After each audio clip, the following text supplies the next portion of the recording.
ಈ ಬಾರಿಯ big ಬಾಸ್ನಲ್ಲಿ first runner up ಆಗಿರ್ತಕ್ಕಂಥದ್ದು ತ್ರಿವಿಕ್ರಮ್ ಮಾತನಾಡಿದ್ದಾರೆ. ಅವ್ರು ಹೇಳ್ತಾರೆ, ಹನುಮಂತ ಟ್ರೋಫಿ ಗೆದ್ದಿರೋದು ನನಗೆ ಖುಷಿ ಕೊಟ್ಟಿದೆ.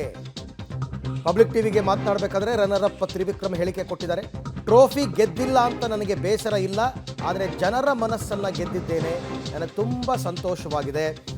ಹನುಮಂತ ಗೆದ್ದಿದ್ದು ನನಗೂ ಕೂಡ ಖುಷಿ ಕೊಟ್ಟಿದೆ ಅಂತಕ್ಕಂಥದ್ದು ಫಸ್ಟ್ ರನ್ನರ್ ಅಪ್ ತ್ರಿವಿಕ್ರಮ್ ಅವರ ಹೇಳಿಕೆ.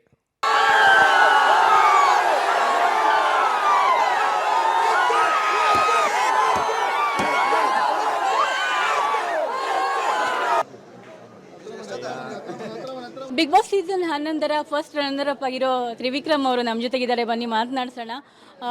ಮೊದಲನೇದಾಗಿ congratulation. Thank you. Mixed feelings ಇದೆಯಾ ಅಥವಾ ಖುಷಿ? ಏನಿಲ್ಲ ಮೇಡಮ್, ನಾನು ಆರಾಮಾಗಿದ್ದೀನಿ. ಚಿಕ್ಕದ್ರಲ್ಲಿ ಮಿಸ್ ಆಗೋಯ್ತು ಅಂತ ಅನಿಸ್ಲಿಲ್ಲ ಮೇಡಮ್? ಅದು ಒಂದು ಕಪ್ಪು ಬರುತ್ತೆ ಹೋಗುತ್ತೆ, ಅದು ಬೇರೆ ಪ್ರಶ್ನೆ. ನನಗಿದ್ದಿದ್ದು ಒಳಗೆ ಹೋಗ್ಬೇಕಾದ್ರೆ ಜನರು ಪ್ರೀತಿ ಸಂಪಾದನೆ ಮಾಡಬೇಕು ಅಂತ, ಅದನ್ನ ಇಲ್ಲೆಲ್ಲ ಸಂಪಾದನೆ ಮಾಡಿದ್ದೀನಿ. ಅದೇ ಎಸ್ಪೆಷಲಿ ನನಗೆ ಕ್ಲೋಸ್ ಆಗಿದ್ದವ್ರು ನನ್ನ ಗೆಲುವನ್ನು ಸೆಲೆಬ್ರೇಟ್ ಮಾಡ್ತಾ ಇದ್ದಾರೆ. ಅದ್ರ ಬಗ್ಗೆ ಇನ್ನೂ ಹೆಮ್ಮೆ ಇದೆ ಸರ್, ಇನ್ನೂ ಹೆಮ್ಮೆ ಇದೆ ನನಗೆ. ನಿಮ್ಮ ಗಮನಕ್ಕಿರಬೇಕು, ತುಂಬಾ ಜಾಸ್ತಿ ಓಟ್ ನಿಮ್ಗೆ ಸಿಕ್ಕಿದೆ. ತುಂಬ ಏನು ಕಾಂಪಿಟೇಷನಿಂದ ತುಂಬ ಏನು ದೂರ ಇಲ್ಲ ನೀವು, ಅಲ್ವಾ? ಹ್ಯಾಪಿನಾ? ನನಗೆ ಓಟ್ ಅನ್ನೋದಕ್ಕಿಂತ ಅವ್ರ ಪ್ರೀತಿ ಸಿಕ್ಕಿದೆ. ಆ್ಯಂಡ್ ಕೊನೆ ವೇದಿಕೆಗೆ ಹೋಗೋ ತನಕನೂ, ಅಂದರೆ ಸುದೀಪ್ ಅಣ್ಣನ ಕೈಗೆ ಹೋಗೋ ತನಕನೂ ನಾನು ಆಡಿದ್ದೀನಿ. ಸೊ ಅದ್ರ ಬಗ್ಗೆ ನನಗೆ ತುಂಬ ಖುಷಿ ಇದೆ. ಆ ಕಪ್ಪು ಬರುತ್ತೆ ಬಿಡುತ್ತೆ, ಅದು ಬೇರೆ ಪ್ರಶ್ನೆ. ಬಟ್ ನಾನೇನು ಅಂದ್ಕೊಂಡು ಹೋಗಿದ್ದೆ ಅದನ್ನು ನಾನು ಫುಲ್ಫಿಲ್ ಮಾಡ್ಕೊಂಡಿದ್ದೀನಿ. ಆ್ಯಂಡ್ ಆಚೆ ಬಂದಾಗ ಅದೆಲ್ಲ ನನಗೆ ಈ ಥರ ರಿಯಾಕ್ಷನ್ಸ್ಗಳು ನೋಡಿದಾಗ ಆ್ಯಂಡ್ ಎಸ್ಪೆಷಲಿ ಫ್ರೆಂಡ್ಸ್ಗಳು ಹೊಗಳಿದಾಗ ನನಗೆ ತುಂಬಾ ಖುಷಿ ಆಯಿತು. ಯಾಕಂದರೆ ಅವರೇ ನನ್ನನ್ನು ನೋಡಿಕೊಂಡು ಬೆಳೆಸಿದ್ದವರು. ಸೊ ಎಲ್ಲೂ ಒಂದು ನೆಗೆಟಿವ್ ಒಪಿನಿಯನ್ ಇಲ್ದಂಗೆ, ಇಲ್ಲ ನೀನು ತುಂಬ ಚೆನ್ನಾಗಿ ಆಡಿದ್ಯಾ ಬಾ ಅಂತ ಕರ್ಕೊಂಬರೋದಿದೆಯಲ್ಲ, ಅದಕ್ಕಿಂತ ಇನ್ನೇನು ಬೇಕಾಗಿಲ್ಲ ನನಗೆ. ನಿಮ್ಗೆ ಅನಿಸುತ್ತಾ ನನ್ನ ಬಿಟ್ಟರೆ ಬೇರೆಯವ್ರು ಯಾರು ವಿನ್ ಆಗ್ಬೋದು ಅಂತ ಅನಿಸ್ದಾಗ ಅನಿಸಿತ್ತು ನಿಮಗೆ ಆ ಟೈಮಲ್ಲಿ ಮನೇಲಿದ್ದಾಗ? ಮೇಡಮ್, ನನಗೆ ಆ ಥರದ ಫೀಲಿಂಗೇ ಇರಲಿಲ್ಲ. ಯಾಕಂದರೆ ನಾನು ಇನ್ನೊಬ್ಬರ ಜೊತೆ ಕಾಂಪಿಟೇ ಮಾಡ್ತಾ ಇರಲಿಲ್ಲ. ಸೊ ಇದೊಂದು ಸ್ವಲ್ಪ ಕ್ಲೀಶೆ ಅನಿಸುತ್ತೆ ಹೇಳಿದ್ರೆ. ನಾನಲ್ಲೂ ತುಂಬ ಸತಿ ಹೇಳಿದ್ದೀನಿ, ನಾನಿಲ್ಲಿ ನಮ್ಮ ಟೀಮ್ ಜೊತೆಗೆ ಆಡ್ತಾ ಇದ್ದೀನಿ, ನನಗದು ಮ್ಯಾನ್ ಆಫ್ ದಿ ಸೀರೀಸ್ ಸಿಗಬೇಕು ಅಂತ ಹೊಡೆದಾಡ್ತಾ ಇದ್ದೀನಿ ಅಂತ. ಕಾಂಪಿಟೇಷನ್ ಅಂತ ಇದ್ದಿದ್ದೆ ನನ್ನ ಮೇಲೆ ನನಗೆ. ಸೊ ಎವ್ರಿ ಡೇ ನಾನು ರಿಫಾರ್ಮ್ ಆಗಬೇಕು, ಗೆಲ್ಲಬೇಕು, ನಾನು ಏನು ಮಾಡ್ಕೋಬೇಕು ಈ ಮನೇಲಿ ಉಳ್ಕೊಳ್ಳೋದಕ್ಕೆ ಅಂತ ಕೆಲಸ ಮಾಡ್ತಿದ್ದೆ ಹೊರತು ಯಾರನ್ನೂ ಆಚೆ ಕಳಿಸ್ಬೇಕು, ಇವರೇನೋ ಮಾಡ್ತಾ ಇದ್ದಾರೆ, ಇವ್ರು ಯಾರೋ ಕಪ್ ಗೆಲ್ತಾರೆ ಅನ್ನೋ ಇಂಟೆನ್ಷನೇ ಇರಲಿಲ್ಲ ನನಗೆ. ಸೊ ಆ ಕಪ್ ನನಗೊಂದು ಮ್ಯಾನ್ ಆಫ್ ದಿ ಸೀರೀಸ್ ಆಗಿತ್ತು. ಸೊ ಅದು ನನಗೆ ಮಿಸ್ ಆಯಿತು ಒಂದೆರಡು ರನ್ನಲ್ಲಿ. That's okay. ಅದನ್ನು ಇನ್ನೂ ಚಾಲೆಂಜಿಂಗ್ ಆಗಿ ತೊಗೊಂಡು ನೆಕ್ಸ್ಟ್ ಕಪ್ಗಳೇನಿದೆ ಅದನ್ನು ನೋಡ್ಕೊಂಡು ಹೋಗ್ತೀನಿ. ಹನುಮಂತು ಗೆದ್ದಿದ್ದು ನಿಮ್ಗೆ ಎಷ್ಟು ಖುಷಿ ಇದೆ? ಮೇಡಮ್, ಹನುಮಂತು ಒಂಥರ ನಾಟಿ ತಳಿ ಅದು. ಸೊ ನಮಗೆ ಕನ್ನಡಕ್ಕೆ ಸಿಕ್ಕಿರೋ ಒಂದು ಗಿಫ್ಟು. ಸೊ ಅವ್ನು ತುಂಬ ಚೆನ್ನಾಗಿ ಹಾಡ್ತಾನೆ ಆ್ಯಂಡ್ ತುಂಬ ಒಳ್ಳೆ ವ್ಯಕ್ತಿತ್ವ. ಅವ್ನು ಇದೇ ಥರ ಇರಲಿ. ಈಗ ಬೇರೆ ಮದುವೆ ಆಗಬೇಕು ಅಂತ ಡಿಸೈಡ್ ಆಗಿದ್ದಾನೆ, ಅದಕ್ಕೂ ಕಂಗ್ರ್ಯಾಚುಲೇಷನ್ಸ್. ಆ್ಯಂಡ್ ತುಂಬ ಚೆನ್ನಾಗಿದ್ದಾನೆ, ಒಳ್ಳೆ ವ್ಯಕ್ತಿ. ಸೊ ಅದ್ರಲ್ಲಿ ಅವ್ನು ಗೆದ್ದಿದ್ದು ನನಗೇನೂ ಬೇಜಾರಿಲ್ಲ ಮೇಡಮ್. ಸರಿ, ಅವ್ರ ಮದುವೆ ಬಗ್ಗೆ ಹೇಳಿದ್ರಿ, ನಿಮ್ಮ ಮದುವೆ ಬಗ್ಗೆ ಹೇಳಿ. ಹುಡುಕ್ಬೇಕು ಮೇಡಮ್, ಈಗ ಯಾರು ಸಿಗ್ತಾರೆ ಏನು ಅಂತ. ಯಾರನ್ನ ನೋಡಿ ಕಟ್ಕೊಳ್ಳೋರು ಸಿಕ್ಕಿದ್ರೆ ಮದುವೆ ಆಗ್ತೀನಿ ನಾನು. ಏನೋ ಡೌಟ್ ಅಲ್ಲೇ ಸಿಕ್ಕಿದ್ದಾರೆ ಅಂತೆಲ್ಲ ಹೇಳ್ತಾ ಇದ್ದಾರಲ್ಲ. ಭವ್ಯ ಚಿಕ್ಕೋಳದ್ಲು ಮೇಡಮ್ ನನಗೆ. ನೀವೇ ಹೇಳ್ಬಿಟ್ರಿ. ಅದಕ್ಕೆ ಅಮ್ಮ ಏನಂದ್ರೆ ತುಂಬ ಖುಷಿ ಆದ್ರ? ತುಂಬಾ ಅಂದರೆ ತುಂಬ ಖುಷಿ ಆದರು. ಯಾಕಂದರೆ ಮಗನಿಗೆ ಕಪ್ ಗೆಲ್ಲಬೇಕು, ಅದೆಲ್ಲದಕ್ಕಿಂತ ಎಕ್ಸ್ಪೆಕ್ಟೇಷನ್ ಇದ್ದಿದ್ದು ಅವ್ರು ಚೆನ್ನಾಗಿ ಆಡ್ಕೊಂಬರ್ಬೇಕು ಅಂತ. ಅವ್ರು ನನ್ನ ಕೋಪದ ಮೇಲೆ ಡೌಟ್ ಇತ್ತು ಅವ್ರಿಗೆ. ಸೊ ಅದನ್ನು ತುಂಬ ಕ್ಲೀನಾಗಿ ನಿಭಾಯಿಸ್ಕೊಂಡ್ಬಂದೆ ಅಂತ ಅನ್ಕೊತೀನಿ. ಅಮ್ಮ ತುಂಬ ಹ್ಯಾಪಿ ಆಗಿದ್ದಾರೆ. ಸೊ ಇಂಥ ಟೈಮಲ್ಲಿ ಅಪ್ಪ ಬ್ಲೆಸ್ಸಿಂಗ್ಸ್ ಅವ್ರು ಹೋದಾಗ್ಲಿಂದ ಅವ್ರ ಆಶೀರ್ವಾದ ನನ್ನ ಮೇಲೆ ಇದೆ. ಸೊ ಅದಕ್ಕೆ ನಾನು ಇಷ್ಟು ಸ್ಟ್ರಾಂಗಾಗಿ ಇಷ್ಟು ಜನದ ಪ್ರೀತಿ ಸಂಪಾದನೆ ಮಾಡಿರೋದು. ಅದು ಯಾವಾಗಲೂ ಇದ್ದೇ ಇರುತ್ತೆ ಮೇಡಮ್. ಗುಬ್ಬಿ ಬಾಯ್ಸ್ ಏನಂತಾರೆ? ಗುಬ್ಬಿ ಬಾಯ್ಸ್ ಯಾವಾಗಲೂ ಖುಷಿಯಾಗಿರ್ತಾರೆ. ಬಿಕಾಸ್ ನನ್ನನ್ನು ಝೀರೋಯಿಂದ ನೋಡ್ಕೊಂಬಂದಿರೋರು ಅವರು.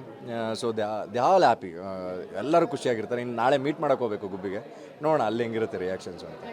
ನೀವು ಹೇಳ್ದಂಗೆ ಕಪ್ ತಗೊಳ್ಳೋದು ಬಿಡೋದು ಸೆಕೆಂಡ್ರಿ, ಪಾಪ್ಯುಲಾರಿಟಿ ಅನ್ನೋದೊಂದು ನೋಡಿದಾಗ ಅದರಲ್ಲಿ ತ್ರಿವಿಕ್ರಮ್ ಮೇಲ್ಗೈ ಸಾಧಿಸಿದ್ದಾರೆ. ಕಂಡಂಗೆ ನಮಗೆ ಗೊತ್ತಿದ್ದಂಗೆ.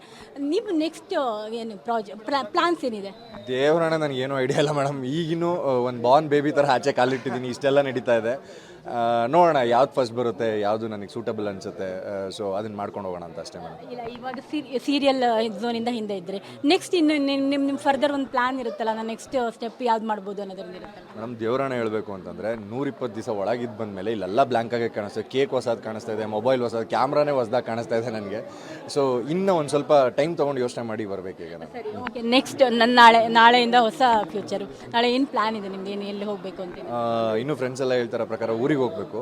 ಸೊ ಅಲ್ಲಿ ದೇವಸ್ಥಾನಕ್ಕೆ ಹೋಗಬೇಕು ಅಂತಿದೆ. ನೋಡೋಣ ಅದಾದಮೇಲೆ ಏನು ಅಂತ ಪ್ಲಾನ್ ಮಾಡಿ. ಇದ್ರು ನಿಮ್ಮ ಫ್ಯಾಮಿಲಿ ಮತ್ತು ಫ್ರೆಂಡ್ಸು ನಾವು ಗುಬ್ಬಿಲಿ ದೊಡ್ಡ ಸೆಲೆಬ್ರೇಷನ್ ಏನು ಪ್ಲಾನ್ ಮಾಡ್ಕೊಂಡಿದ್ದೀವಿ ಅಂತ, ಅದಕ್ಕೆಲ್ಲ ಖುಷಿ ಇದೆಯಾ? ಡೆಫಿನೆಟ್ಲಿ ಖುಷಿ ಇದೆ ಮೇಡಮ್, ನನ್ನೂರದು. ಸೊ ನನ್ನ ಜನ ನನಗೋಸ್ಕರ ಸೆಲೆಬ್ರೇಟ್ ಮಾಡ್ತಾಯಿದೆ ಅಂದರೆ ಖುಷಿ ಆಗಲ್ವಾ? So I am so happy. ಈ ಸುದೀಪ್ ಸರ್ ಈ ಸೀಸನ್ ಕೊನೆ ಅಂತ ಅನೌನ್ಸ್ ಮಾಡಿದ್ರು, ಅದು ತಮ್ಮ ಗಮನಕ್ಕೆ ಇರುತ್ತೆ. ನಿಮ್ಗೆ ಏನು ಅನ್ಸುತ್ತೆ? ಬ್ಲೆಸ್ಡ್ ಅನ್ಸುತ್ತೆ, ಯಾಕಂದರೆ ಅವರು ಕೊನೆ ಸೀಸನ್ ನಾನು ಮಾಡಲ್ಲ ನೆಕ್ಸ್ಟ್ ಅಂತ ಹೇಳಿದ್ದು. ಆಮೇಲೆ ನಿಮ್ಗೆ ಈ ಒಪಿನಿಯನ್ ಎಲ್ಲ ಕೇಳಿದಾಗ ನಿಮ್ಗೆ ಏನು ಅನಿಸ್ತು? ಯಾಕಂದರೆ ನೀವು ಬ್ಲೆಸ್ಡ್ ಒಂಥರ ಈ ಸೀಸನ್ ಅವ್ರ ನಿರೂಪಣೆ ಅಂದರೆ ಗೊತ್ತೇ ಇದೆಯಲ್ಲ, ಅದು ಎಷ್ಟು ಒಂದು ಪ್ರೈಡ್ ಮೂಮೆಂಟ್ ಆಗಿರುತ್ತೆ ಎಲ್ರಿಗೂ. ಆ ಸೀಸನಲ್ಲಿ ನೀವಿದ್ದೀರಿ ಅನ್ನೋದು. So I am so proud madam. ಅಂದರೆ ಅಣ್ಣನ ನಾನು 2 ವರ್ಷದಿಂದ CCLಲ್ಲಿ ಕ್ರಿಕೆಟಲ್ಲಿ ಅವ್ರ ಮನೇಲೆಲ್ಲ ನೋಡ್ಕೊಂಡೇ ಬಂದಿದ್ದೆ ನಾನು. ಅದು ಅವ್ರದ್ದು ಲಾಸ್ಟ್ ಸೀಸನ್ ಆ್ಯಂಡ್ ನಾನು ಹೋಗಿದ್ದೀನಿ ಆ್ಯಂಡ್ ರನ್ನರ್ ಅಪ್ ಆಗಿದ್ದೀನಿ. ಇದಕ್ಕಿಂತ ದೊಡ್ಡ ಇನ್ನೊಂದೇನು ಬೇಡ madam. Is been like inspiration for me and is being like father kind for me. So ಏನೇ ತಪ್ಪಿದ್ರು ತಿಂತಾಯಿದ್ರು, ಈಗ ಅದನ್ನು ವೇದಿಕೆಯಲ್ಲಿ ತಿದ್ದಿದ್ದಾರೆ ಅಷ್ಟೇ. ಸೊ ಅವ್ರದ್ದು ಲಾಸ್ಟ್ ಸೀಸನಲ್ಲಿ ನಾನು ಇದ್ದಿದ್ದು ಆ್ಯಂಡ್ ರನ್ನರ್ ಅಪ್ ಆಗಿರೋದು, ಇದಕ್ಕಿಂತ ಚೆರಿಶಿಂಗ್ ಮೂಮೆಂಟ್ ನಂಗೆ ಇನ್ಯಾವುದೂ ಇಲ್ಲ ಮೇಡಮ್. ಬಿಗ್ ಬಾಸ್ ಮನೆಯಲ್ಲಿ ಏನಿಂದ ಮಿಸ್ ಮಾಡ್ಕೋತೀರಾ ಇಲ್ಲ ಆಚೆ ಬಂದ ಮೇಲೆ? Big boss ಧ್ವನಿನ.